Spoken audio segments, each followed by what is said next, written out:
हफ्ते के पहले दिन बाजार की तेजी के साथ शुरुआत हुई है। कारोबार के दौरान सेंसेक्स और निफ्टी रिकॉर्ड ऊंचाई पर पहुंच गए।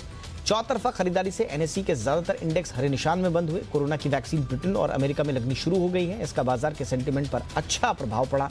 भारत में भी अगले महीने टीकाकरण शुरू हो जाने की उम्मीद है। अंत में निफ्टी 13,550 के पार बंद होने में कामयाब रहा तो सेंसेक्स भी 150 से ज्यादा अंकों की तेजी के साथ बंद हुआ।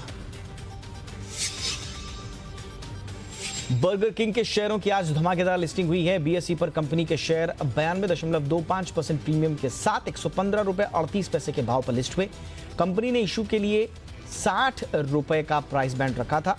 एनएसई पर भी कंपनी के शेयर 87.5% प्रीमियम के साथ 112 रुपए 50 पैसे के भाव से लिस्ट हुए। कंपनी का इशू 2 से 4 दिसंबर के दौरान खुला था, जो कि 156 गुना सब्सक्राइब हुआ था। बर्गर किंग ने अपने इशू के जरिए प्राथमिक बाजार से 810 करोड़ रुपए जुटाए हैं।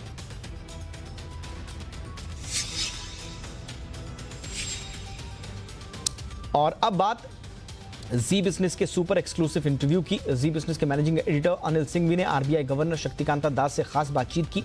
इस बातचीत में आरबीआई गवर्नर ने कहा, बैंक, बाजार और इकोनॉमी पर तमाम चर्चा की उन्होंने। बैंकों के मोर्चे पर आरबीआई गवर्नर ने कहा कि बैंकों के बिजनेस मॉडल और लोन बुक पर आरबीआई की पूरी नजर है। आरबीआई डिपॉजिटर के हित देखकर फैसला लेता है और यही आरबीआई की नीति है। जो भी डिसीजन हम लेते हैं बैंकों के केस में, वो in the best interest of depositors, depositor के इंटरेस्ट प्रोटेक्ट करने के लिए वो डिसीजन हम लेते हैं। और कोई भी सेंट्रल बैंक हो, नेचुरली आरबीआई के लिए डिपॉजिटर इंटरेस्ट सबसे बड़ा प्रायोरिटी है। जी बिजनेस के ऑपरेशन हफ्ता वसूली में हमने डिजिटल लोन देने वाले कई ऐसे ऐप्स का खुलासा किया था जो लोन वसूली के बहाने ग्राहकों को परेशान करते हैं। इन ऐप्स की मनमानी के खिलाफ आरबीआई की तरफ से क्या-क्या कदम उठाए जा रहे हैं, आरबीआई गवर्नर ने खुद बताया। देखिए, हमने एक फेयर प्रैक्टिसेस कोड इशू किया, जिसमें हमने ये कहा कि कोई भी डिजिटल लेंडर हो, अगर वो उसका वेबसाइट में ये डिस्प्ले करनी चाहिए वो कौन सा बैंक या कौन सा एनबीएफसी को रिप्रेजेंट कर सकता है। एयर इंडिया को खरीदने की रेस में 4 कंपनियां शामिल हुई हैं। सूत्रों के मुताबिक आज बोली जमा कराने की आखिरी तारीख थी और आज शाम 5 बजे तक 4 कंपनियों ने बोली जमा कराई है। सूत्रों के मुताबिक टाटा ग्रुप, एसआर और स्पाइस जेट ने बोली जमा कराई है। सूत्रों का कहना है कि एयर इंडिया के 209 कर्मचारियों और अमेरिकी फंड इंटरप्ट्स इंक फंड ने भी मिलकर बोली जमा कराई है। आपको बता दें कि एयर इंडिया में सरकार अपनी पूरी हिस्सेदारी बेचने वाली है। एयर इंडिया पर फिलहाल करीब 60,000 करोड़ रुपए का कर्ज है। आरबीआई ने करंट अकाउंट खोलने के नियमों में कुछ बदलाव किए हैं। अब घर खरीदारों से लिए गए एडवांस जमा के लिए करंट अकाउंट खोले जा सकेंगे। साथ ही पेमेंट एग्रीगेटर्स के एस्क्रो अकाउंट के लिए भी करंट अकाउंट खोलना संभव होगा। क्रेडिट कार्ड के बकायों के सेटलमेंट के लिए भी करंट अकाउंट खोले जा सकेंगे।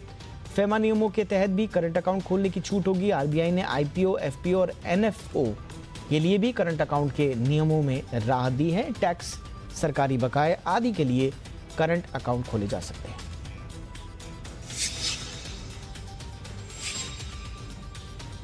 साउथ कोरिया की कार कंपनी किया मोटर्स ने भारत में वाहनों की कीमत बढ़ाने का फैसला किया है। मीडिया रिपोर्ट्स के मुताबिक कंपनी सेल्टोस और सोनेट के दाम जनवरी से बढ़ाने वाली है। सोनेट को कुछ ही समय पहले लॉन्च किया गया।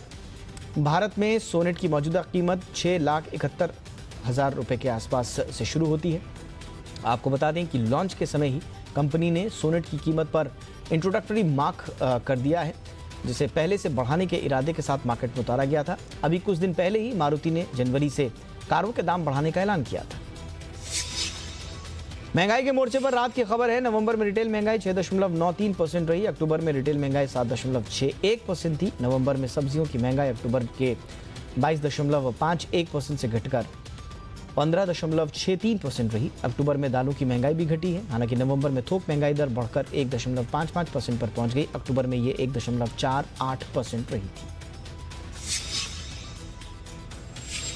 आज गूगल की कई सर्विस और वेबसाइट डाउन हो गई। यूजर्स को Gmail, Google assistant, Google docs को एक्सेस करने में दिक्कतें आई। यूट्यूब को लॉगिन के साथ ही एक्सेस नहीं कर पा रहे थे लोग। हालांकि बिना लॉगिन किए यूट्यूब एक्सेस हो रहा था। इस आउटेज के बारे में यूजर्स ने ट्विटर पर शिकायत करना भी शुरू कर दिया। यह आउटेज भारत समेत दुनिया भर के यूजर्स को प्रभावित कर गया। आत्मनिर्भर भारत अभियान को बढ़ावा देने के लिए केंद्र सरकार सोलर मॉड्यूल और सोलर सेल पर इंपोर्ट ड्यूटी बढ़ाने की योजना बना रही है। पावर एंड रिन्यूएबल एनर्जी मंत्री राजकुमार सिंह का कहना है कि ये इंपोर्ट ड्यूटी 1 अप्रैल 2022 से बढ़ाई जा सकती है। उन्होंने कहा कि ये कस्टम ड्यूटी चीन और मलेशिया से होने वाले आयात पर लगाई जाने वाली 15% सेफगार्ड ड्यूटी का स्थान लेगी। सिंह के मुताबिक पहले सरकार 2021 से इंपोर्ट ड्यूटी लगाने पर विचार कर रही थी।